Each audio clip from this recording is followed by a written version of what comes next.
What is going on, y'all? It's going to be a crazy day today, so hopefully you guys are premium members because we're going to be talking in the premium Discord when we get news later on. Judging by, I want to touch on a couple things. So basically, I think what you're targeting, we just got the news on Toronto, still waiting for some projections to update. But basically, I wanted to talk the teams that you're looking at today that you're trying to get players from are Toronto, Portland, Charlotte, Milwaukee. Those four teams we're going to be playing the guys from certain guys from some of those lineups. We just don't know who's all in yet.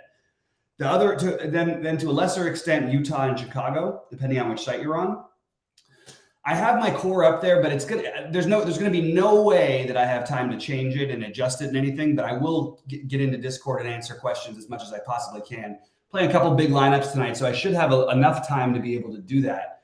The thing we're trying to figure out here is what's happening with the Lillard situation is the first thing. And if Lillard's out, which I'm actually assuming that Lillard is going to be out as of now. I mean, he was originally one of my favorite plays, but when you get to the midday downgrade and the fact that they're 4.5 point underdogs to the Bulls, I'm sorry, to the Bulls at home, that makes it just screams that Lillard's not playing, which means Shaedon Sharpe. Okay, which means probably Cam Reddish. It might mean Archie Diacono. That's the problem, and we're not going to know that news till later. So I'm going to say again, I think that the delaying is probably the best course of action. The only guys I'm playing in the 7 p.m. games I have some Porzingis, some Avdia, and that's basically my list. You could play some of these San Antonio guys. I'm still waiting for them to update a little bit. Mamu is probably the one who will stand out, but even that's not enough. I just think we get better stuff if we wait later on. I do think that all of the Wizards are in play, but I would focus personally on Avdia, who I think is being under-projected, and Porzingis. Those would be my two favorites. I don't mind Monty Morris, but I'm not trying to get to him. So that's the first game. So that'll buy us a little bit of time, right? Okay, then we get the 7:30 games. And then we go over and fire your questions and thoughts in the whole time because we can go back and forth. I just need to get through my piece first. On the Toronto side, it's a little tricky because nobody's projecting out of control wonderful. It's really not a beautiful situation because you have a huge spread. But we just saw this the other night, and I think that if you can find the right pieces, you're in business. We know Will Barton hurt us the last time this situation came about. I don't know why they're saying he's starting because I've got him as actually coming off the bench, so I would not be playing as of right now. Where did I get that? Actually, hold on. Actually, you know what? Hold on. I actually don't have him off the bench. He actually is starting for Toronto, so. I don't know how I feel about that one, but they are so thin in a 10-man team that plays heavy rotations. I think at least one of Van Vliet and Anunoby, Siakam, Podol. One of the spend-ups for Toronto is probably what I'm going to end up doing with that one. I don't love the run back, but they only have 9 bodies. The prices are a little uncomfortable. Do we think about Isaiah Livers here? That feels a little weird. I can't figure out what to do with the Detroit side of this game. It would be nice to turn it into a little stack and hope that it stays close, but RJ Hampton maybe, Jaden Ivey maybe. Nobody projects all that well. They just don't have that many bodies, so I'm just a little bit interested. But I do think trying to get one of the Toronto guys will go on my priority list, okay? Then we're going to move over to Houston, Memphis. I don't have any official word on Ja's minutes or anything like that. My guess is they probably keep him under 28 today. I've got him projected at 26.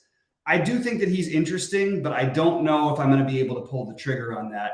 And also you've got De'Aaron Fox at 83, Chris Paul at 76. I like those guys too. So I'm okay with maybe not getting as much from that side of things. Not really doing anything with Houston tonight. It's a good game environment. You could try and play this game. I'm just not personally getting there. Charlotte, I don't know why Gordon Hayward is playing, but he is. That throws me a little bit. He's going to be overowned. I will have some Hayward, But I think that the way I'm looking at the Charlotte side of things is with the way it's currently constructed, because Williams is probable to play and Oubre is still technically questionable, although I'm still expecting Oubre not to play. That would open up some things. I think DSJ and then one other, whether it's Hayward, Washington, Mark Williams, are all kind of interesting. And DSJ and one other is possible. All right. So right now, though, DSJ is the only one who I really, really stands out for me. And I'm not sure what they're going to do with Williams just coming back after Richards has played pretty well for them. So we're going to have to figure that one out.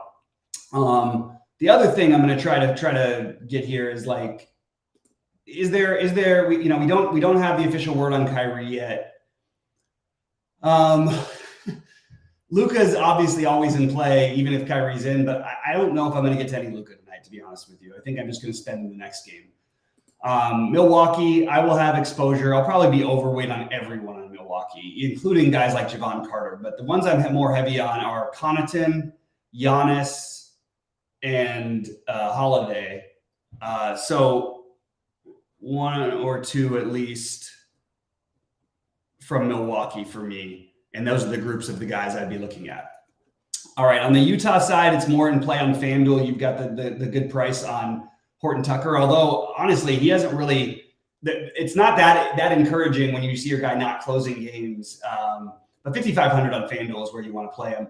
Can't quite justify some of the plays outside of Fontecchio. I think Fontecchio is fine, but more that I just want to like backload. So Fontecchio is currently going to be a priority for me because it allows me to delay as we need to do on this slate. All right, next game. I love the Sacramento-Phoenix game, especially the Phoenix side of it.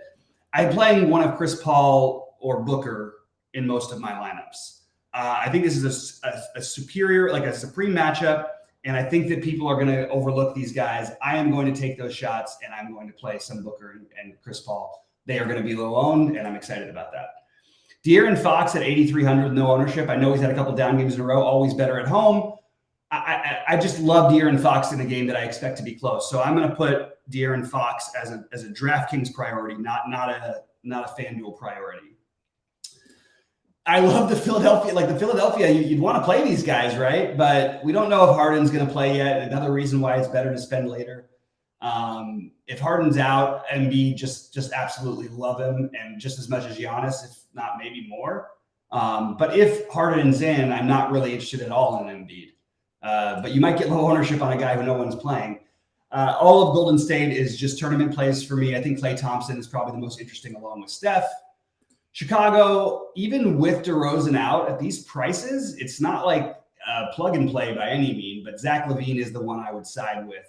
I don't mind Vooch either, but Zach LaVine is the one I'm probably highest on, along with Caruso if he plays. And if he doesn't, I don't know what to do. I don't know what we're going to go for here. I think maybe some Beverly, but I really honestly don't feel that excited about the Bulls' value. I just feel like maybe spending up for one of those guys. So Vooch, we're going to put Vooch or LaVine as a priority because they might be playing against a Lillard-less Portland team that it offers value with Drew Eubanks coming back. So I'm going to say Eubanks is currently a value that I like to use because it's later. I can adjust my lineups. That's what I'm going to try and focus on, these 10 p.m. games. Trendon Watford is in play, but I don't know if I'm going to get there. I think Shaedon Sharpe and Cam Reddish, we're just going to have to get exposure to these guys. If we knew that Lillard was out, we would be all over these guys. And I think we have to take shots like that. You've also got guys like Kevin Knox probably going to play. Maybe Arcidiacono starts. So that's why just backloading is what you want to do. Then we want to go over to OKC and the Lakers. I think that Shea is an interesting tournament play. Still could sit on the back-to-back, and then you could also play. But if you have all the salary available, you might end up with Giddey as an awesome play, or Jalen Williams with no Y as an awesome play as well if Shea is out. On the Lakers side, I really like Anthony Davis, but I couldn't quite prioritize him just with the other spend-ups I like on the slate. That may change because I'm going to be backloading, but that is the name of the game today for me, is to delay because there's so much news. I do think I'm going to take some action on Toronto at 7:30, and then I'm pretty much don't have anything until 9 p.m. I'm sorry, until 8:30 with Charlotte, and then the 9 p.m. Milwaukee, Utah, and then we hopefully know about some of the other information that we would like to know, like whether or not Damian Lillard is going to play today. Obviously, being a very big piece of that information. So that's what I've got. Sharp Reddish, Portland in general, Eubanks from that game again because it's later. One of the Toronto guys from the earlier games. At least DSJ is more than in play, but a good play for me, and one other from that game. I'm open to one other. I don't think you need to. I'm just throwing out what I've got here. At least one or two from Milwaukee. Favorites in order: Giannis, Holiday, Giannis. Flip a coin. Both really good plays. And then I really like Connaughton, and I'm going to get some Carter exposure as well. Again, because this game is later, I can sort of do that. Fontecchio, because he's in the later games, he's going to be the value guy I use the most, along with Eubanks, because I can always swap around because I have a lot of guys in later games. And then the CP3, Booker, and Fox. So that's sort of the general outlook of how I'm building today. So that's a really, really big way to do it.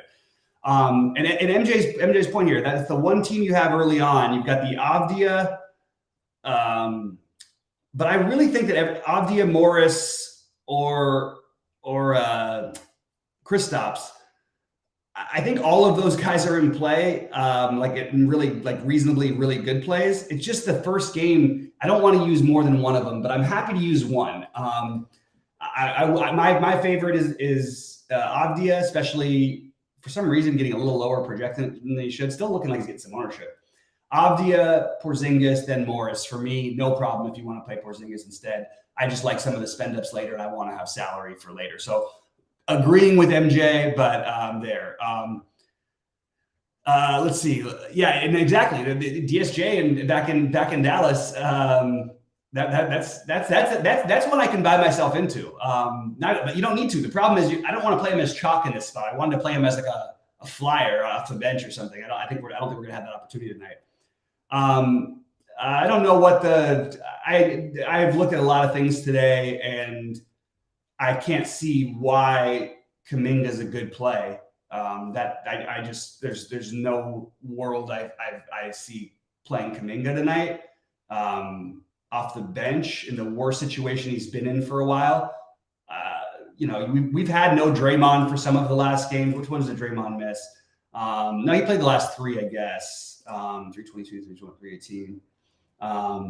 Not really sure where you're getting the Kuminga play from. It certainly doesn't work for me. It's also like they're going to play more Looney today because they have to match up with Embiid, and Kuminga cannot match up with Embiid, obviously. So I would expect, Kuminga, while he looks fine, I just have zero interest in that play whatsoever. If it gets there, I could care less. Let's see, we're getting other news here. Embiid Embiid being questionable is the thing. I'm guessing they're going to play, but again, this is why you want to delay. There's just so much news that we don't know about. And I'm really pretending as if Lillard is out. I should have enough salary left if he's in to where I could even squeeze him into a lineup. But I think that's the way you're playing today. It's pretty straightforward. Like you're trying to delay and wait for information outside of maybe Washington and then Toronto. Those are the two teams that are in the early games that I think that you're looking at playing. Everybody else for me doesn't stand out enough to where I need to sacrifice potentially great value later in the day for these schlubs, let's call them. And I just can't quite justify it to myself. So fire on in questions. I'll let you guys know anything I can. I'll be here for probably another 10 minutes or so, unless the questions dry up, in which case I will be getting out of here early and to just be talking to you guys in the premium NBA channel. So that's where I'm at. Favorite Toronto play on DK? There's a question. There we go. Good question, Sharks. My favorite play on Toronto right now,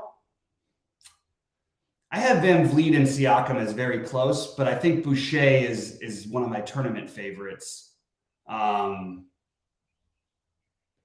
don't expect Boucher to get a ton of ownership with his current projection. Let me just double check that they haven't updated the projection yet. Thanks a lot, All Gems. The Jalen Williams call was a good one last night. That was the perfect kind of slate you want to play in. A 4-gamer at 3% ownership when everybody's playing these other value centers, and of course he was the best value, so that worked out well. Thanks, man. I'm just taking another quick look at Toronto because I thought that the projections hadn't updated because it just didn't pop enough. I do think Boucher is going to get a little bit of ownership. I like Boucher. So I guess Boucher, Van Vliet, and Siakam. I mean, they're all such different price ranges, but I would rather play like Siakam versus Kristaps is an interesting question. I think I like Siakam better than I like Kristaps, and we buy the extra half hour, right? Like that saves us, that helps us out a little bit. I think OG is going to be overlooked. He's another interesting one, but I do like the idea of trying to get to one of Van Vliet or Siakam. Right now, I have it as Siakam because I have guard as a stronger position, but I'm okay if you want to use Van Vliet. The problem I worry about is the game flow. Like, what if you only get 3/4 out of these guys and everybody just sort of middles out at like 4.5x? That just is the one thing that worries me about Toronto today. Thoughts on Christian Wood? I can't do anything with Christian Wood until we know whether Kyrie plays. If Kyrie plays and Luka plays, Christian Wood hasn't. I don't think he's played more than 20 minutes in a game with both those guys. So I have 0 Christian Wood right now. If you want to go ahead and do it, go ahead. I just don't have any interest in it whatsoever. It's a huge slate. Just nothing about him appeals to me in any way. If Kyrie was out, I think he's more in play, but I don't even think he's a great play then. Like, he played 24 minutes in the last game. Like, let's not get over crazy with Christian Wood. He's played over 30 minutes one time in the last month, and that, like, what do we go back to? Since January, 30 minutes one time. Now, if Kyrie's out, I expect it to be close again, and it's a great matchup, but I'm not going to be able to pull that trigger.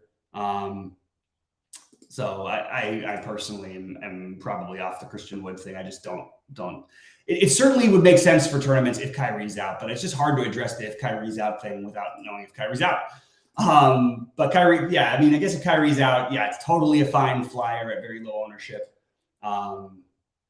Yeah, that's pretty much all I've got on that one. All right, what else do we have there?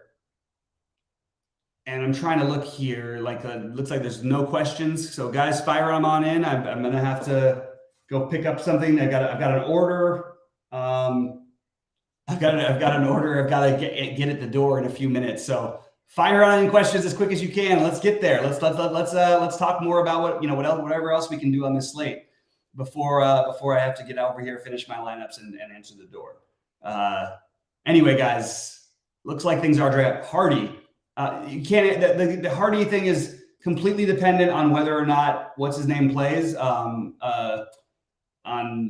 It's extremely dependent on whether Kyrie plays. Like, if Kyrie plays, you're not playing any Jaden Hardy.